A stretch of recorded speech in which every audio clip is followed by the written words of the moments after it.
The Shepherd's Journey. In a small village nestled at the foot of a great mountain, there lived a young shepherd named Emilio. Emilio was known for his kind heart and his gentle nature. He spent his days tending to his flock, and his nights gazing at the stars, wondering about the mysteries of the world. One night, under the twinkling canopy of the heavens, Emilio had a dream. In his dream, an old man with a flowing white beard and wise eyes appeared before him. The old man spoke in a voice that resonated with the wisdom of ages. "Emilio, you have a good heart and a pure soul, but to truly understand the world, you must embark on a journey. Follow the river to its source, climb the mountain to its peak, and there you will find the answers you seek." When Emilio awoke, he felt a strange sense of purpose. He decided to follow the old man's advice and set off on his journey. With only his shepherd's staff and a small satchel of food, he began to follow the river that flowed through his village. Days turned into weeks as Emilio walked along the riverbank.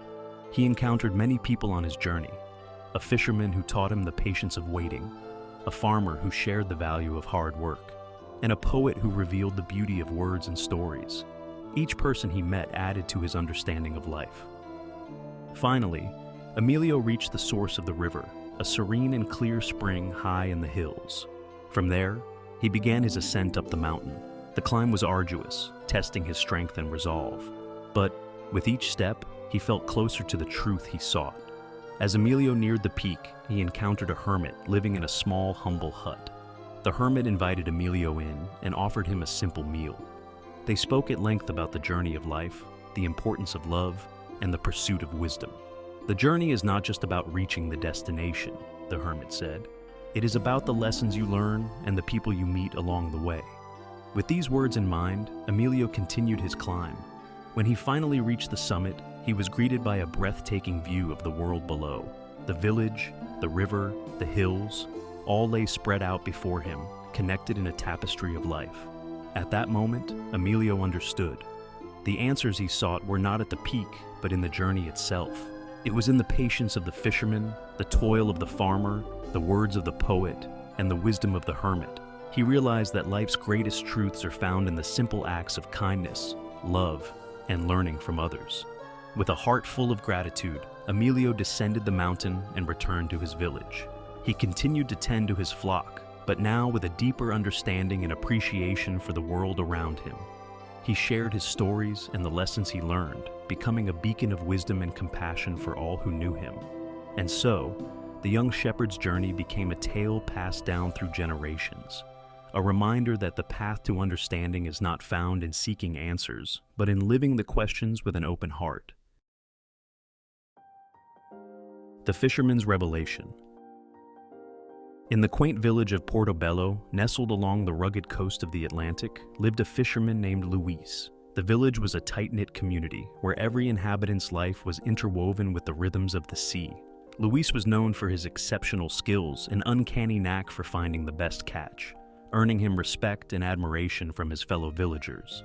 Yet, despite his outward success, an unshakable emptiness lingered in his heart. Luis's days were filled with the repetitive cycle of fishing and selling his catch at the village market. Each evening, he returned to his modest home, where the silence echoed his growing sense of discontent. He had long heard of the legend of the mystical pearl, a pearl said to grant wisdom and inner peace to its possessor. The story fascinated Luis since childhood, but it was always dismissed as a mere tale to entertain children. As he grew older, the legend became a beacon of hope in his otherwise monotonous life. One fateful evening, after another unremarkable day at sea, Luis decided he could no longer ignore the call of the legend. He announced to the villagers his intention to seek the mystical pearl. Some laughed, others warned him of the dangers, but a few, like old Santiago, nodded in understanding. Santiago, a retired fisherman, had once attempted the quest himself and returned with tales of the perils of the deep ocean. With determination, Luis prepared his boat, the Marina, for the journey. He stocked it with provisions, water, and his most trusted fishing gear. Before setting sail, he visited the village chapel, where he knelt and prayed for strength and guidance. The elderly priest, Father Antonio, blessed him and handed him a small wooden cross. "May this protect you on your journey," the priest said, his eyes filled with both hope and concern. As Luis sailed away from Portobello, The familiar sight of the village gradually disappeared, replaced by the endless expanse of the ocean. The sea was calm and the sky a brilliant blue, but Luis knew that his journey would not remain so tranquil.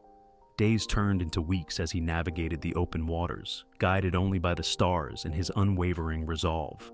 Luis's journey was fraught with challenges. He battled fierce storms that tossed the marina like a toy boat, waves crashing over the sides and threatening to capsize it. He endured scorching days under the relentless sun, his skin burning and his supplies dwindling. Each night, he anchored the boat and lay under the stars, pondering the meaning of his quest and the legends he had heard. The vastness of the ocean mirrored the emptiness he felt inside, but it also held a promise of something greater. One moonless night, as Luis lay in his boat, the sea unusually still, he saw a faint glow beneath the water's surface. His heart quickened. Could this be the sign he had been waiting for? He peered into the depths and saw a shimmering light far below. Determined, he tied a rope around his waist and plunged into the cold, dark water. The glow grew brighter as he descended, and he soon found himself in front of a coral cave, its entrance guarded by a giant octopus. The creature's tentacles swayed menacingly, and its eyes glowed with an otherworldly light. Luis felt a surge of fear, but also a strange calmness. He realized that this was the ultimate test of his courage and determination. Gathering all his strength, he swam forward, dodging the tentacles and entering the cave. Inside, he saw it. The mystical pearl, resting on a bed of coral, its glow illuminating the cave with a soft, ethereal light. As he reached for the pearl, the octopus attacked. A fierce struggle ensued, Luis fighting desperately against the creature's grip. Memories of his life flashed before his eyes. The simple joys, the struggles, the moments of laughter and sorrow. Just as he felt his strength fading, he remembered Father Antonio's words and the wooden cross around his neck. With a final, desperate effort, he managed to free himself, grabbing the pearl and swimming to the surface. Gasping for air, Luis climbed back into his boat, clutching the pearl. The octopus did not pursue him, as if recognizing that the battle was over. As Luis lay on the deck, exhausted and battered, he gazed into the pearl. To his astonishment, it did not show him the riches or power he had imagined. Instead, he saw visions of his village, his friends, and the simple everyday moments of life. He saw the beauty in the mundane, the joy in small acts of kindness, and the strength in enduring hardships. Luis realized that the pearl's true power was not in granting wishes, but in revealing the truth. The wisdom and peace he sought were already within him, hidden beneath layers of doubt and fear. His journey had been a means to discover that life's greatest treasures are found not in distant lands or deep oceans, but within the heart. With a newfound sense of purpose, Luis sailed back to Portobello. The villagers greeted him with astonishment and curiosity, eager to hear his tale. Luis shared his story, not as a man who had found a magical pearl, but as one who had found himself. He spoke of the challenges he faced, the lessons he learned, and the revelation that true meaning in life comes from within. The villagers were inspired by his journey, and Luis became a symbol of courage and wisdom. He continued to fish, but with a deeper appreciation for the life he had. He found joy in the simple routines, the laughter of children, and the beauty of the sea. The legend of the mystical pearl lived on, but its meaning had changed. It was no longer a tale of a magical object, but a story of self-discovery and the search for inner peace. Luis's life, once filled with emptiness, was now rich with purpose and fulfillment. He had discovered that the journey itself was the true treasure, and that the answers he sought were always within reach. The mystical pearl had not granted him new wisdom. It had simply revealed the wisdom he already possessed. And so, the fisherman's revelation became a story told for generations, reminding everyone that the greatest journey one can undertake is the journey within. Through trials and tribulations, through fear and doubt, the path to true wisdom and peace lies in understanding oneself and embracing the beauty of life's simple moments. The last fight. The sun was setting over the small coastal town of Valdemar, casting long shadows across the weathered docks and bobbing boats. The air was thick with the salty tang of the sea and the distant cry of gulls. In a modest house by the shore, a man named Jack Harper sat by the window, staring out at the horizon with weary eyes.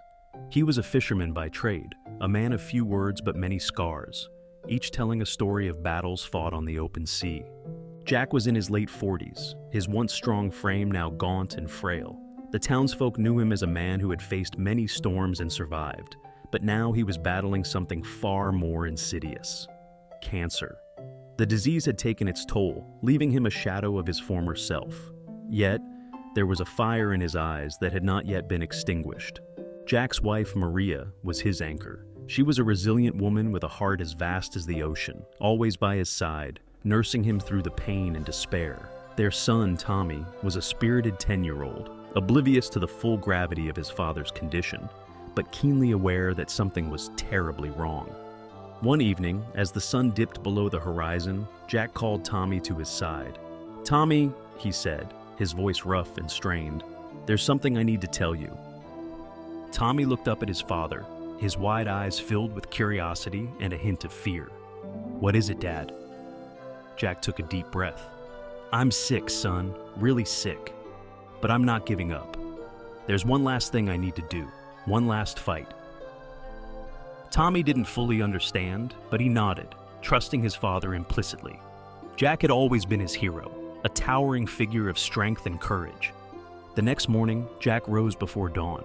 The air was crisp and cool, the first light of day just beginning to pierce the darkness. He walked to the dock, his steps slow but determined. Maria watched from the doorway, tears glistening in her eyes. She knew better than to try to stop him. This was something he had to do. Jack climbed into his boat, the Seahawk, and set out towards the open ocean. The boat was old and worn, much like its captain, but it had weathered many storms and still held strong. As he navigated the familiar waters, Jack's mind wandered to the past, to the days when he was a young man, full of vigor and dreams. He thought of the countless hours spent at sea, the camaraderie with fellow fishermen, and the thrill of the catch. But today was different. Today was not about the catch. It was about proving to himself and to his son that he still had fight left in him. The sea was calm, a deceptive tranquility that belied the turmoil within Jack. He reached the fishing grounds and cast his lines, his hands moving with practiced ease. Hours passed, the sun climbing higher in the sky, but Jack's thoughts were elsewhere. He thought about the time he first met Maria, their wedding day, and the birth of Tommy. He thought about the future he might not see, the moments he would miss. Just as despair began to creep in, there was a sudden, powerful tug on one of the lines. Jack's heart raced. He knew this feeling. It was a big one. He fought the urge to smile, focusing instead on the task at hand. The battle was on. The fish was strong, pulling with a force that belied its size. Jack's muscles strained as he held on. Every fiber of his being focused on the fight. The minutes stretched into an hour, each moment an eternity. Sweat poured down his face, his breath coming in ragged gasps, but he didn't let go. Finally, after what felt like a lifetime, the fish broke the surface. It was a massive marlin, its scales shimmering in the sunlight. Jack's eyes widened in awe and respect. This was no ordinary catch. This was a symbol of his struggle, a testament to his will to live. With a final surge of strength, Jack hauled the marlin onto the boat. He collapsed beside it, his body spent, but his spirit soaring. He had done it. He had fought his last fight and won. As he turned the boat back towards the shore, the sun was setting once again, casting a golden glow over the water. Jack felt a profound sense of peace. He knew that his time was limited, but he had proven something important to himself and to his son. He was not defined by his illness, but by his courage and determination. When Jack reached the dock, Maria and Tommy were waiting for him. Tommy's eyes widened in amazement at the sight of the marlin, while Maria rushed to Jack's side, her tears now those of pride and love. "Dad, you did it!" Tommy exclaimed, his voice filled with awe. Jack smiled weakly, his hand resting on his son's shoulder. "Yes, Tommy, I did. And remember, no matter how hard things get, you never give up. You keep fighting."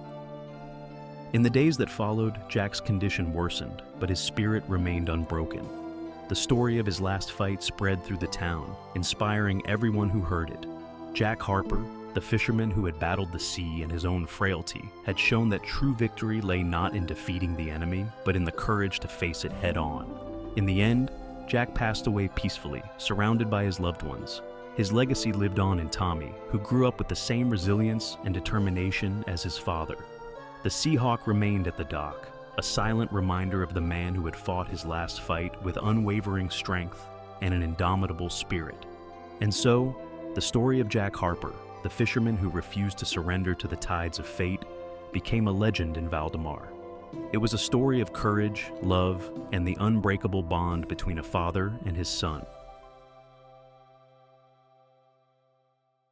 The Weaver's Dream. In the tranquil village of Varandia, nestled among lush green hills and winding rivers, there lived a weaver named Alara. She was known throughout the village for her exquisite tapestries, each woven with vibrant colors and intricate patterns. Her works adorned homes and temples, bringing warmth and beauty to every corner of the village. Despite her success, Alara felt a deep longing in her heart, a desire to create a tapestry that truly captured the essence of life and the dreams of the people. One evening, as Alara was finishing her work, a mysterious traveler knocked on her door. The traveler, draped in a cloak of midnight blue, carried a satchel filled with shimmering threads of gold and silver. "I have heard of your talent, Alara," the traveler said, their voice gentle yet commanding.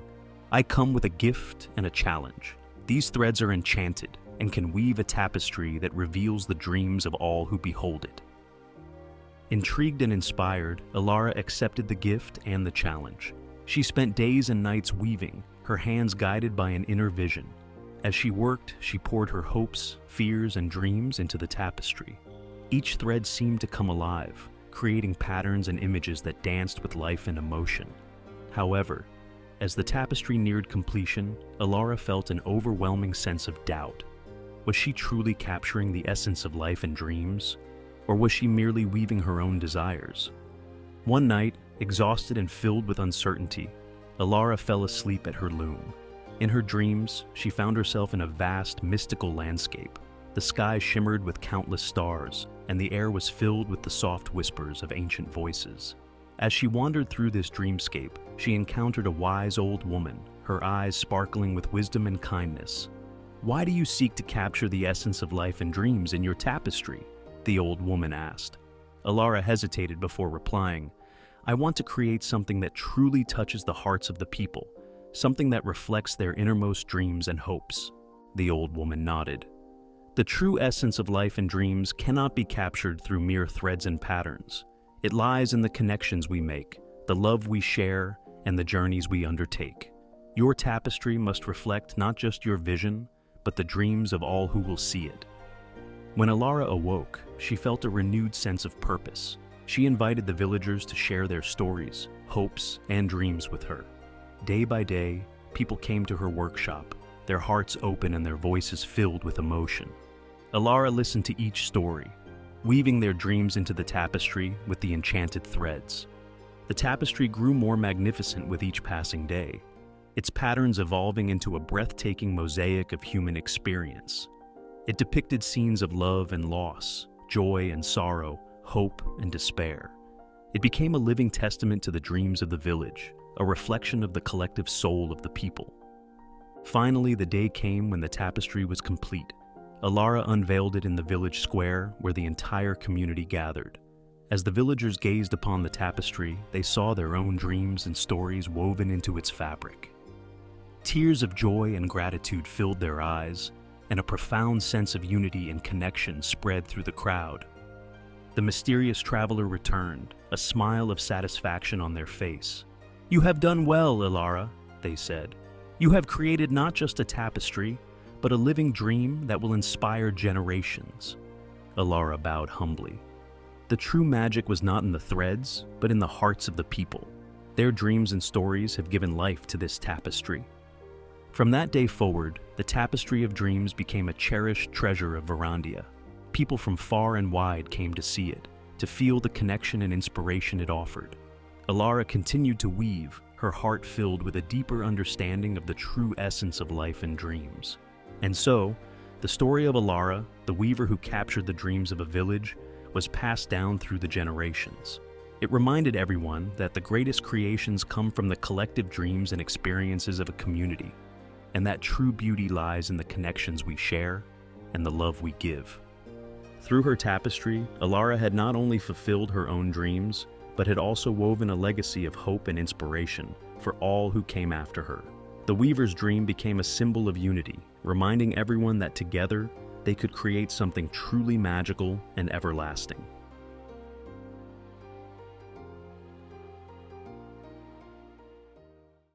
The Artisan's Gift. In a serene village nestled in the rolling hills of Tuscany, there lived a humble artisan named Marco. He was renowned for his exquisite wood carvings, each piece imbued with an ethereal beauty that seemed almost magical. His workshop, a quaint little place filled with the scent of fresh pine and cedar, was where he spent most of his days. Despite his success, Marco felt a profound sense of incompletion. He yearned for a deeper purpose, a way to truly touch the souls of those who beheld his work. One evening, as Marco was closing his shop, an old wanderer appeared at his door. The man, with eyes that sparkled with ancient wisdom, carried a worn-out satchel and leaned heavily on a twisted wooden staff. "I've heard of your remarkable talent," the wanderer said. "May I enter?" Curious, Marco welcomed him in.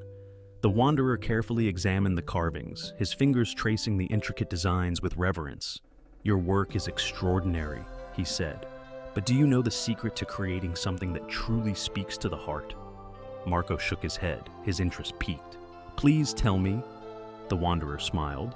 "There is a legend of a sacred tree that grows in a hidden grove deep within the forest. This tree possesses the essence of life itself. If you carve from its wood, your creations will not only be beautiful, but will also hold the power to heal and inspire." Eager to find this sacred tree, Marco asked the wanderer for guidance. The old man handed him a small ancient map.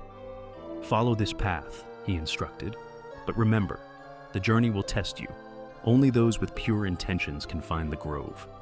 Determined, Marco set out at dawn, carrying only his carving tools and a few provisions.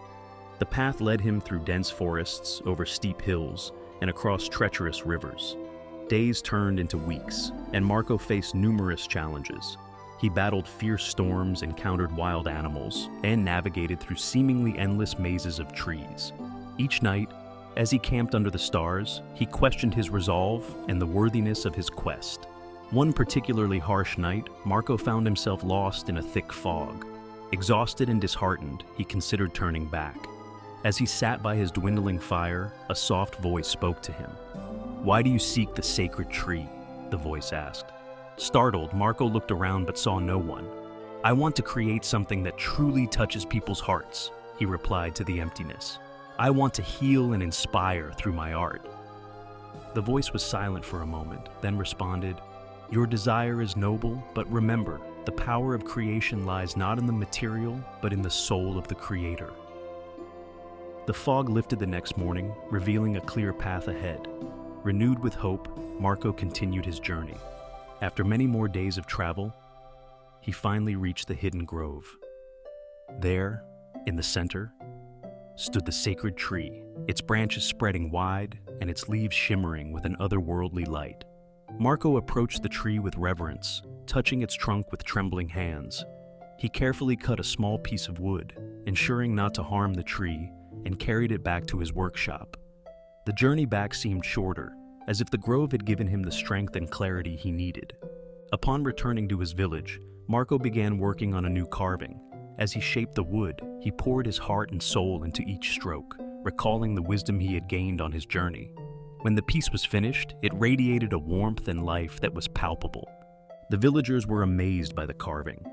It seemed to emit a healing energy, bringing comfort and joy to all who touched it. News of Marco's miraculous creation spread far and wide, and people traveled from distant lands to see and experience the art. One day, the old wanderer returned. He looked at Marco's latest creation and smiled. "You have learned the true secret of the sacred tree," he said. "It was never about the wood, but about the heart and intention of the creator. Your journey has awakened your soul, and that is the essence you now infuse into your art." Marco bowed in gratitude, understanding that his quest had always been an internal one. The sacred tree had merely been a guide to help him discover the power within himself.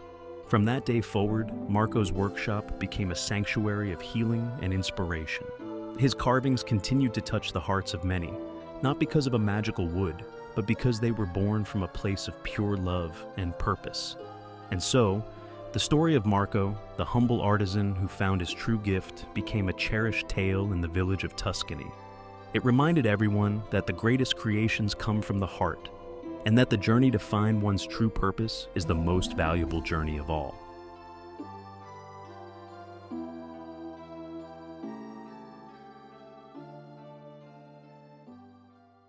The Mirror Pond. In a serene valley cradled by gentle hills, where the sky often painted itself in vibrant hues of twilight, lay the quaint village of Whistler's Grove. This village, with its cobblestone paths winding through colorful cottages and gardens bursting with flowers, was known for its tranquil atmosphere and the ever-present melody of chirping birds. It was a place where every dusk was greeted with the soft glow of lanterns and the promise of peace. In Whistler's Grove lived Alara, a wise old woman with eyes as gentle as the dawn and a voice that could soothe even the most troubled heart. Alara was not just any storyteller. Her tales were woven with threads of magic, capable of teaching deep truths and healing old wounds. Each evening, as shadows lengthened and the sun's golden fingers retreated from the hills, the villagers would gather at Alara's home, drawn by the warm light of her fireplace and the richer warmth of her stories. On one such evening, when the air was crisp with the scent of blooming jasmine, Alara decided to tell a story about a young fox named Finn. Finn was a sprightly creature with fur as red as the autumn leaves and a curiosity as vast as the forest he called home. He was beloved by the woodland creatures for his playful antics and quick wit. However, Finn had one peculiarity. He was endlessly fascinated by his own reflection.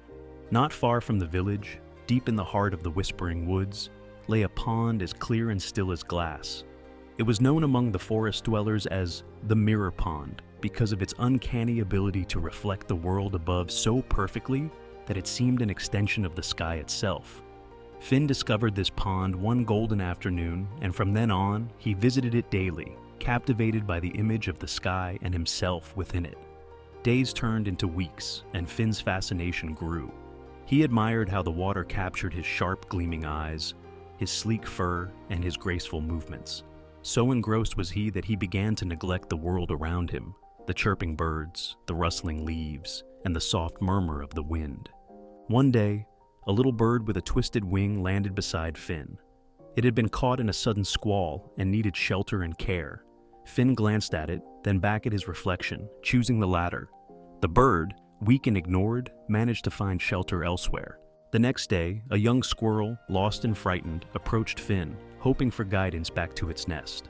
Finn, once a helpful friend to many, barely acknowledged the frightened squirrel, his attention fixed on the shifting hues of the sky within the pond. Then came a small rabbit, its leg caught in a harsh bramble. It hopped painfully towards Finn, seeking help. Finn noticed the rabbit struggle, but once more turned back to admire the reflection of the setting sun that painted his fur in glorious shades of gold and crimson. As the days passed and Finn continued to choose the pond over his friends, the woodland creatures spoke among themselves, their voices tinged with sadness. They missed their friend who had once been the heart of the forest's joy. One evening, as Finn sat mesmerized by his reflection under the moonlight, an old deer came to drink at the pond. The deer watched Finn for a long while, then spoke with a voice that rustled like the autumn leaves. "Young fox, may I tell you a story?" he asked. Finn, intrigued by the prospect of a story, nodded without tearing his gaze away from the water.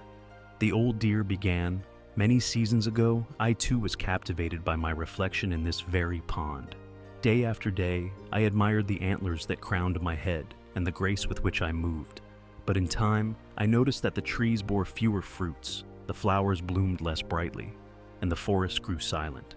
I had been so lost in my own image that I had forgotten to care for the forest that cared for me." Touched by the deer's words, Finn finally looked away from the pond and into the wise old eyes of the storyteller. "What did you do?" Finn asked, a whisper of fear in his voice, fearing he had made the same mistake. "I learned that true beauty," the deer continued, "lies not in the reflections we admire, but in the world we nurture. I started using my strength to clear the paths, my antlers to shake down fruits for the little ones, and my hooves to dig water holes for the thirsty. And as I gave back to the forest, not only did it flourish, but but I discovered a joy greater than any reflection could offer. Inspired by the deer's tail, Finn decided to look beyond the shimmering surface of the pond. He found the bird with the twisted wing and built it a shelter from the storm. He guided the lost squirrel through the twisting underbrush back to its family. He gently freed the rabbit from the thorns and nursed its wounds. With each act of kindness, a warmth spread through Finn's heart, a warmth that outshone the fleeting pleasure of his own reflection. That night, as Finn returned to the mirror pond, he saw something different in the water. Alongside his own reflection, he saw the faces of those he had helped, their eyes bright with gratitude and friendship. The pond had never looked so beautiful. Back in Whistler's Grove, as Alara's story came to a close, the villagers sat in reflective silence, moved by the tale of the young fox and the old deer. Alara's voice, soft as the evening breeze, filled the quiet night. Remember, dear ones, the beauty of life doesn't lie in the mirror, but in the love and kindness we share with the world. The villagers left Alara's home with hearts lighter and minds wiser, carrying the gentle wisdom of the story into the night. As they nestled into their beds, the story of Finn and his transformation from vanity to generosity lingered in their thoughts, a soothing lullaby that guided them into a peaceful slumber. And so, in the magical embrace of Whistler's Grove, under a blanket of stars, the village drifted off to sleep, cradled by dreams of kindness, community, and the quiet joy of giving.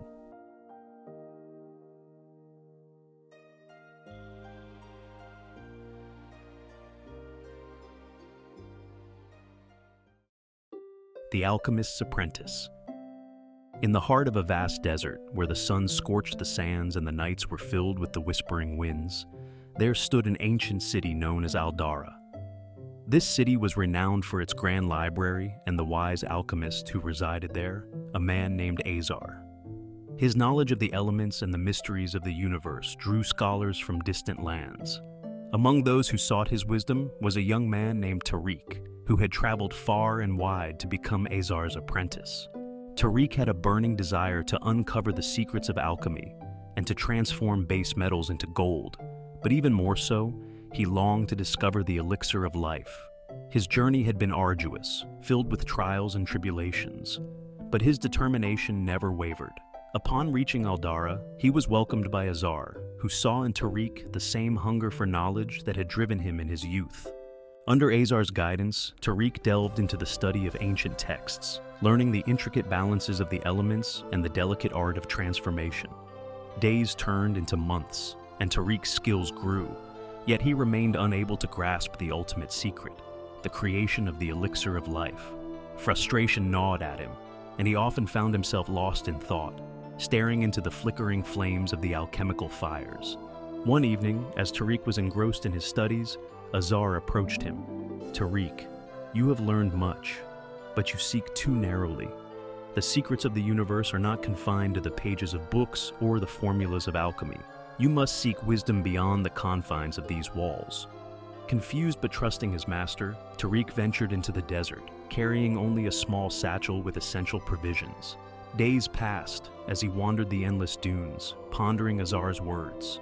The harsh environment tested his endurance, and he began to understand the importance of patience and resilience. One night, as he rested beneath the stars, Tariq encountered an old nomad. The nomad, with eyes that held the depths of the desert's secrets, shared his fire and listened to Tariq's quest. "The elixir of life," the nomad mused, "is not something to be found, but something to be understood. Life itself is the elixir." Puzzled yet intrigued, Tariq continued his journey, now with a new perspective. He helped those he met along the way, an injured traveler, a lost child, a hungry family. Each act of kindness brought him a sense of fulfillment that no alchemical formula ever had.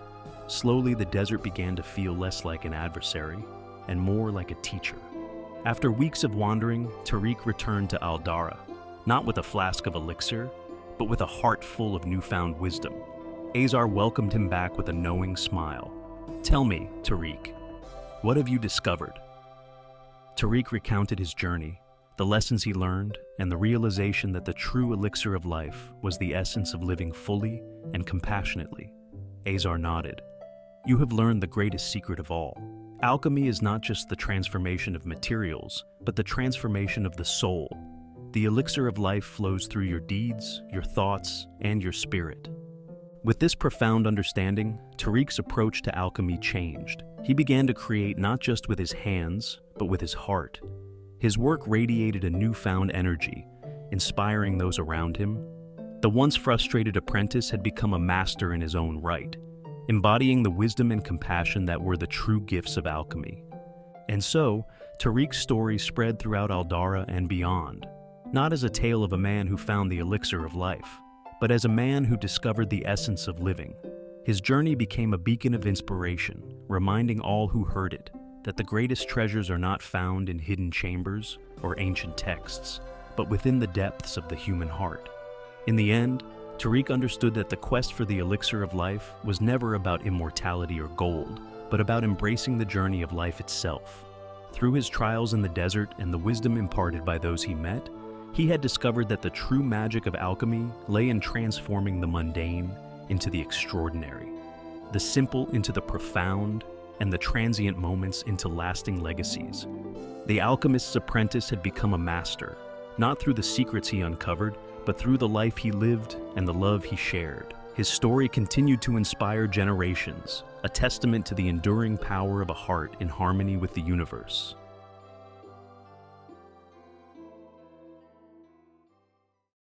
The Lantern Maker's Gift. In the charming village of Valera, nestled amidst rolling hills and sparkling streams, lived a skilled lantern maker named Mateo. His lanterns were famous for their delicate craftsmanship and the warm, enchanting light they cast. Each lantern was a labor of love, imbued with Mateo's attention to detail and passion for his craft. However, despite his success, Mateo carried a deep sorrow in his heart. His relationship with his teenage son, Luca, was strained and distant. Luca, who had lost his mother at a young age, felt disconnected from his father, who immersed himself in work to cope with his grief. One evening, as Mateo worked late in his workshop, he heard a soft knock on the door. It was a frail old man, cloaked in a tattered shawl. "Good evening, Mateo," the old man said with a gentle smile. "I am a traveler passing through. I have heard of your beautiful lanterns and wish to see them for myself." Mateo welcomed the old man inside and showed him his latest creation, a stunning lantern adorned with intricate patterns and gemstones. The old man admired it and said, "Your lanterns are indeed beautiful, but they lack the light of the heart. If you wish to mend the bond with your son, you must create a lantern that embodies your love and understanding." The old man's words struck a chord in Mateo. He realized that while he had poured his soul into his work, he had neglected the most important connection in his life, his bond with Luca. Determined to heal their relationship, Mateo decided to create a special lantern, one that would convey his deepest feelings to his son.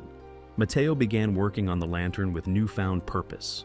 He chose the finest materials and spent days carving intricate designs that symbolized their shared memories. He incorporated elements that reminded him of Luca's mother, hoping to bring comfort and a sense of unity.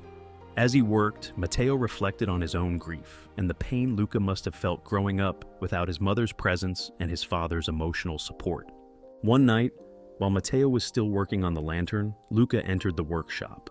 "Father," he said hesitantly, "what are you doing?" Mateo looked up, his eyes filled with warmth and regret. "I am making a special lantern for you, Luca. I realized that I have been distant, and I want to show you how much you mean to me." Touched by his father's words, Luca sat beside him. They worked together in silence, sharing stories and memories. For the first time in years, they felt a sense of closeness and understanding. Mateo explained the symbolism behind each element of the lantern, and Luca began to see his father's love and sorrow woven into the design. After weeks of effort, the lantern was finally complete. It was a masterpiece, radiating a soft golden light that seemed to fill the entire room with warmth and love. Mateo and Luca hung the lantern in their home, and its glow became a beacon of their renewed bond. One evening, as they sat together under the lantern's gentle light, the old traveler returned. "Mateo, Luca," he said, "you have found the true light of the heart. This lantern is not just a beautiful object. It is a testament to your love and connection." Mateo and Luca thanked the old man, who smiled and vanished into the night. From that day forward, their home was filled with laughter, conversation, and the light of their restored relationship. The lantern became a symbol of their journey towards understanding and healing, reminding them that the most important creations come from the heart. The story of Matteo and Luca, the lantern maker and his son, spread throughout Valera, inspiring others to mend their own relationships and cherish their loved ones.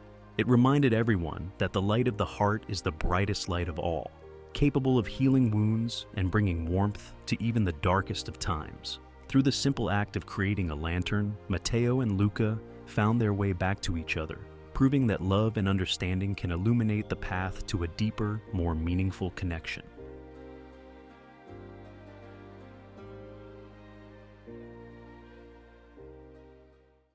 The Enchanted Rose. In a quaint village surrounded by lush forests and meandering rivers, there lived a young woman named Isabella. She was known for her beauty and kindness, her smile as radiant as the morning sun. Despite her gentle nature, Isabella had never known true love. Her heart longed for a connection that went beyond the surface, a love that would touch her soul. One day, as Isabella wandered through the village market, she encountered an old woman selling a variety of herbs and flowers. Among the assortment, a single rose stood out. Its petals were a deep, enchanting red, unlike any rose Isabella had ever seen. Drawn to its beauty, she approached the old woman. "This rose is special," the old woman said, her eyes twinkling with a secret knowledge. "It holds the power to reveal true love. But be warned, it will also test the strength of your heart." Intrigued and unable to resist the allure of the rose, Isabella bought it and took it home. She placed it in a vase by her window, where the sunlight made its petals glow even more brilliantly. That night, as she slept, she had a vivid dream. In the dream, she was standing in a mystical garden, and a voice whispered, "To find true love, you must look beyond appearances and seek the heart's true essence." The next morning, Isabella woke up with a sense of anticipation. She decided to venture into the forest, guided by an inexplicable pull. As she walked deeper into the woods, she came upon a secluded glade bathed in golden light. In the center of the glade stood a magnificent tree, with branches that seemed to touch the sky. At its base, she found a young man, wounded and unconscious. Feeling a surge of compassion, Isabella tended to his wounds and waited by his side until he awoke. When he finally opened his eyes, he introduced himself as Adrian, a traveler who had been attacked by bandits. Grateful for her kindness, Adrian decided to stay in the village until he recovered. Over the next few weeks, Isabella and Adrian spent a lot of time together. They shared stories, laughter, and moments of quiet understanding. Isabella felt her heart slowly opening to him, but she remembered the old woman's warning. She was cautious, unsure if this was the true love she had been seeking. One evening, as they walked through the forest, Adrian revealed a secret. "I am not just a traveler," he said. "I am the prince of a distant kingdom, cursed to wander until I find someone who loves me for who I am, not for my title or wealth." Isabella was taken aback, but her feelings for Adrian remained unchanged. She realized that the connection they had formed was genuine, built on mutual respect and understanding. Just as she was about to confess her love, a shadowy figure appeared before them. It was the old woman from the market, but her appearance had transformed. She was now a beautiful enchantress. "You have proven your heart's true strength," the enchantress said. "The rose you bought was indeed enchanted, meant to guide you to your true love. Your compassion and sincerity have broken the prince's curse." Adrian's eyes widened in astonishment. "Isabella, you saved me in more ways than one. I love you, not just for your kindness, but for your strength and spirit." Tears of joy filled Isabella's eyes as she embraced Adrian. The enchantress smiled and waved her hand, and the glade transformed into a dazzling garden, a symbol of their blossoming love. The rose in Isabella's window back home bloomed even more brilliantly, reflecting the love that had been found. Adrian and Isabella returned to his kingdom, where they were welcomed with open arms. Their love story became a legend, a testament to the power of looking beyond appearances and finding true connection. They ruled with wisdom and compassion, their bond growing stronger with each passing day. The enchanted rose, now a cherished heirloom, was a reminder of their journey and the lessons they had learned. It symbolized the beauty of true love, a love that sees the heart's true essence and withstands any test. And so, in the kingdom that once knew sorrow, joy, and love flourished. all because a young woman dared to follow her heart, and a prince found the strength to reveal his true self. Their love story, filled with unexpected twists and profound truths, became an inspiration for generations to come, reminding all that true love is found in the depths of the heart and the courage to embrace it.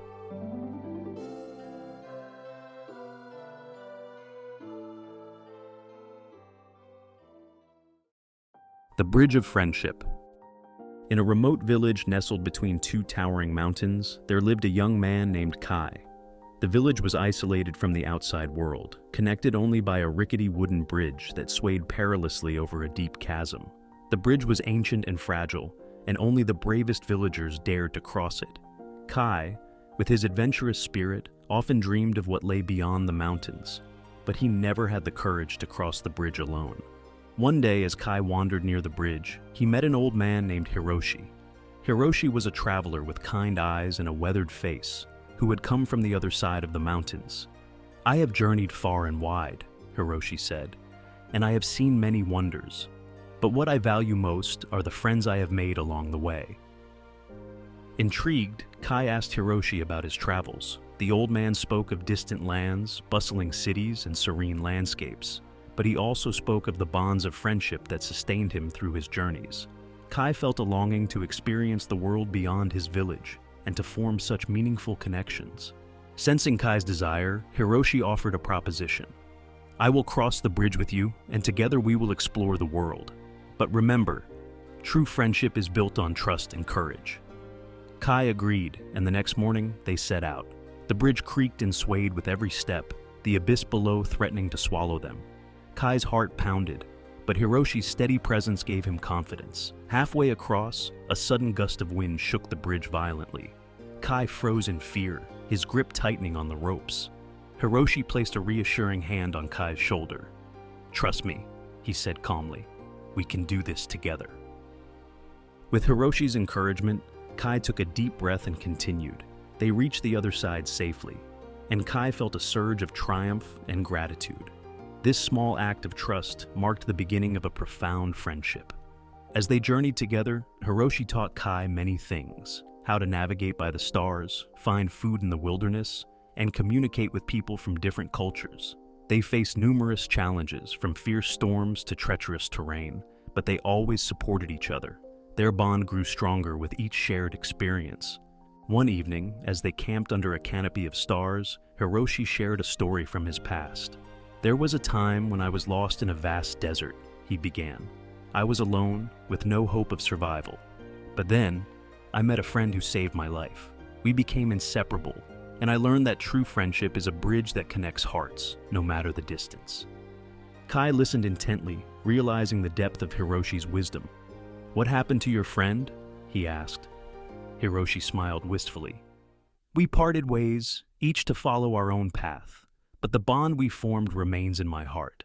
That friendship gave me the strength to keep moving forward." As they continued their journey, Kai and Hiroshi arrived at a bustling town.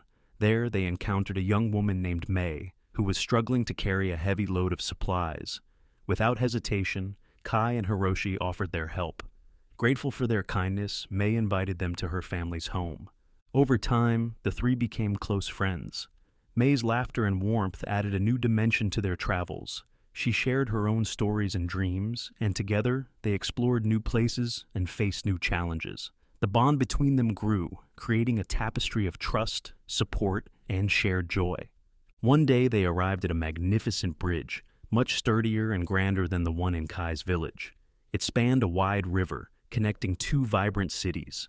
Standing at the bridge's edge, Hiroshi turned to Kai and May. "This bridge represents the strength of our friendship," he said. "We have crossed many bridges together, both literal and metaphorical. Each one has brought us closer and made us stronger." Kai, reflecting on his journey, realized how much he had grown.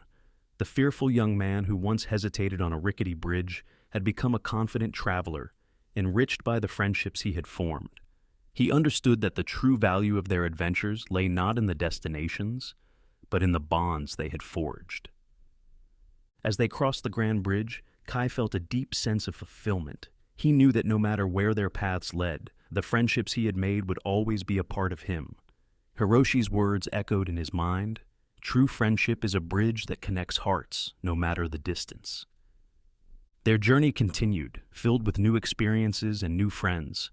And through it all, Kai, Hiroshi, and Mei remained united, their friendship a shining beacon of trust, courage, and love. The story of Kai, Hiroshi, and Mei spread far and wide, inspiring others to seek out and cherish true friendships. It reminded everyone that while the world is vast and full of challenges, the bridges we build with others make the journey worthwhile. In the end, Kai understood that the most important bridge he had crossed was the one that connected his heart to those of his friends. It was a bridge built on trust, strengthened by courage, and illuminated by the light of true friendship.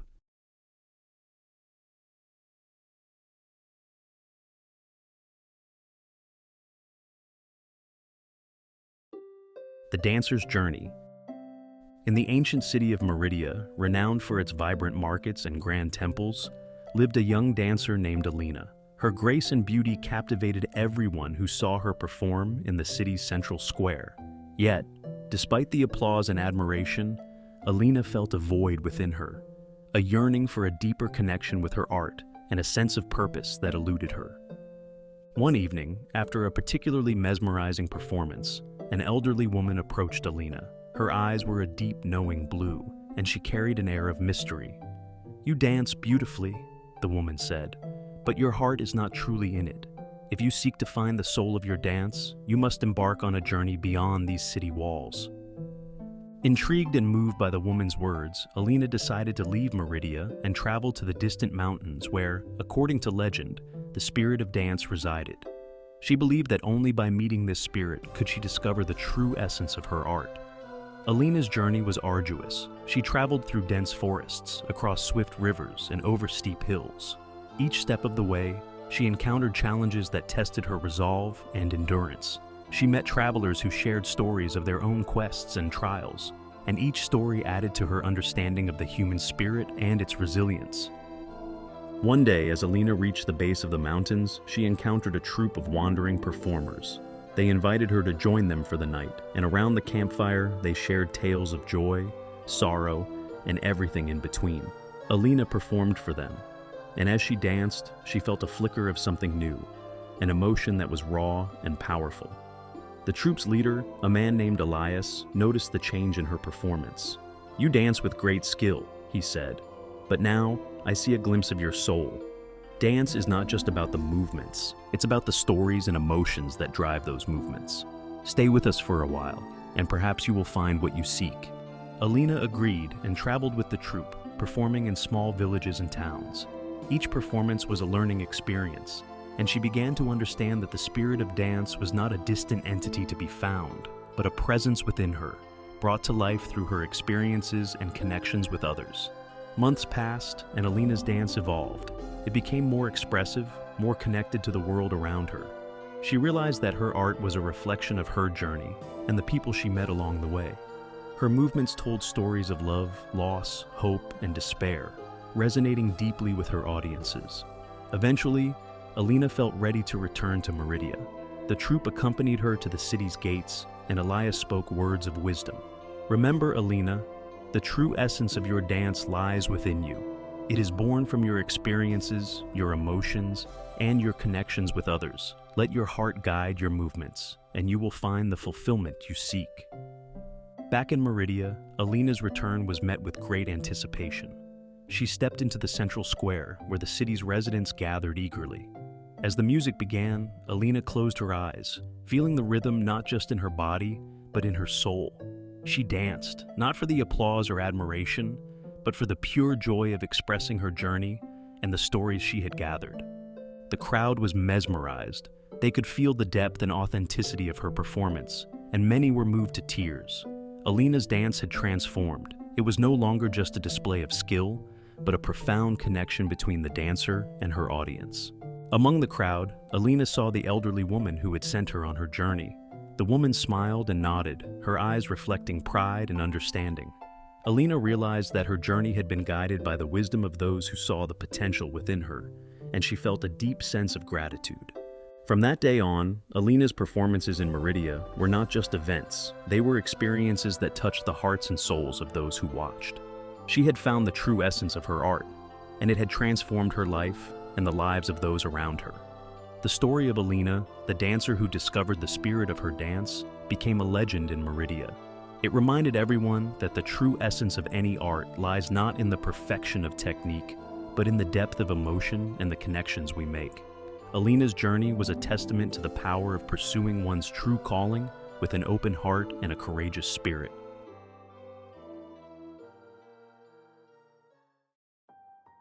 The Sage and the Apprentice. In the ancient city of Lumeria, known for its towering spires and labyrinthine streets, lived a wise sage named Soren. Soren was revered for his vast knowledge and profound wisdom, and many sought his guidance. However, he rarely took on apprentices, believing that true wisdom could only be grasped by those who were truly ready. One day, a young man named Elias arrived at Soren's doorstep, pleading to become his apprentice. Elias was eager and ambitious, determined to learn the secrets of the universe. Soren observed Elias with a discerning eye. "Knowledge is not merely about understanding the world," Soren said. "It is about understanding oneself. Are you ready for such a journey?" Without hesitation, Elias nodded. Soren agreed to take him on, but under one condition. Elias must follow his teachings without question. Elias, confident in his abilities, readily accepted the terms. The days that followed were filled with rigorous study and arduous tasks. Soren taught Elias the ancient texts, meditation techniques, and the art of observation. Elias excelled in his studies, impressing Soren with his quick intellect and dedication. However, despite his progress, Elias grew impatient. He longed for the deeper secrets that Soren had yet to reveal. One morning, Soren took Elias to a secluded part of the city where an enormous ancient tree stood. Its roots were deep and its branches reached towards the heavens. Soren handed Elias a small, ornate box and said, "In this box lies a great secret. Guard it with your life, and do not open it until you truly understand its significance."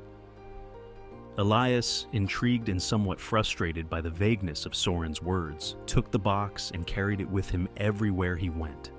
Days turned into weeks, and Elias's curiosity grew stronger.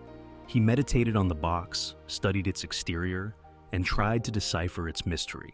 Despite his best efforts, he could not resist the temptation. One night, he decided to open it. To his astonishment, the box was empty. Elias felt a surge of anger and confusion. He had expected a profound revelation, a key to the wisdom he sought. The next morning, he confronted Soren, holding the empty box in his hands. "You tricked me," Elias exclaimed. "This box is empty. There is no secret." Soren looked at Elias with a calm, knowing smile. "The secret you seek is not in the box, Elias. The box was a test of your patience and your trust in my teachings. The true lesson lies within you." Elias, still angry, struggled to understand. He spent the next few days in deep contemplation, reflecting on his journey. Gradually, he began to realize that his impatience and desire for quick answers had clouded his understanding. He remembered Soren's words about knowledge and self-awareness. One evening, as the sun set over the city, Elias approached Soren with a newfound humility. "I see now," he said quietly, "the journey to wisdom is not about seeking answers outside of oneself, but about understanding and trusting the path we are on." Soren nodded, his eyes filled with pride. "You have taken your first step towards true wisdom, Elias. The greatest lessons often come from within, not from external sources." As time passed, Elias continued his studies with a deeper sense of purpose and patience. He learned to embrace the journey rather than rush towards the destination. His bond with Soren grew stronger, built on mutual respect and understanding. One day, Soren decided it was time for Elias to embark on a solo journey to solidify his understanding. He sent Elias to the mountains, where he would live among the hermits and learn from the solitude and harshness of nature. Elias embraced the challenge, confident in his inner growth. In the mountains, Elias faced numerous trials. He endured harsh winters, treacherous paths, and long periods of isolation. Yet, each challenge brought him closer to the wisdom that Soren had spoken of. He learned to listen to the silence, to find strength in his solitude, and to see the interconnectedness of all things. Years later, Elias returned to Lemuria, transformed. He had grown into a wise man, ready to share his knowledge and guide others. He found Soren, now much older, but still possessing the same calm, knowing eyes. "I have returned, Master," Elias said. "I now understand the journey you set me on. I am ready to teach others as you taught me." Soren smiled, his eyes twinkling with pride and satisfaction. "You have become the teacher you were meant to be, Elias. The true wisdom you carry will light the path for many." Elias took his place as a sage in Lemuria, sharing his experiences and guiding others on their paths to self-discovery. He never forgot the lessons he learned from Soren and the empty box that taught him the most profound truth. The journey to wisdom is a journey within. The story of Soren and Elias became a cherished tale in Lemuria, a testament to the transformative power of patience, trust, and self-awareness. It reminded everyone that true wisdom comes not from seeking external answers, but from understanding and embracing one's inner journey.